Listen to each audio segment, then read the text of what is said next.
असरती आवे हो पापा रेंगानी के हो काटावा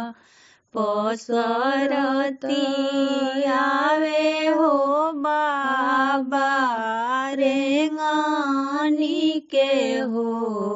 काटावा रे माछरी कातुलु कालु घोंघिया हो सैवारावा अरे माछरी काहोलु कालु घोंघिया हो सेवारावा एक दिन है हो माछर जुलुमी हो मालावा एक दिन है हो माछर जुलुमी हो मालावा छानी के ले जई है हो माछर अपनिया हो देसावा छानी के ले जई है हो माछर अपनिया हो देसावा पसरती आवे हो बेटी रेंगानी के हो काटावा पसरती आवे हो चाचा रेंगानी के हो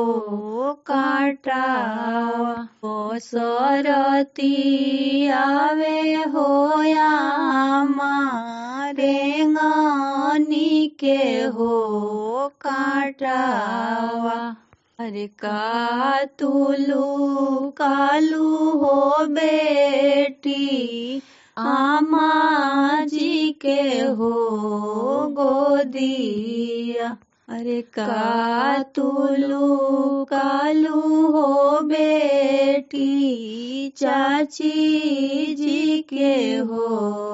गोदिया अरे कातुलु कालु ए बेटी भाभी जी के हो गोदिया एक दिन आई है हो बेटी जुलुमी हो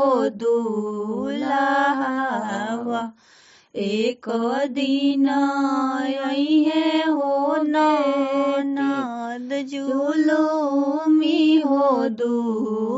दूल्हावा एक चिटुकी सिंदूरा लगाई के ले जाई है अपनी हो देसावा एक चिटुकी सिंदूरा लगाई के ले जाई है अपनी हो देसावा पसरती आवे हो बाबा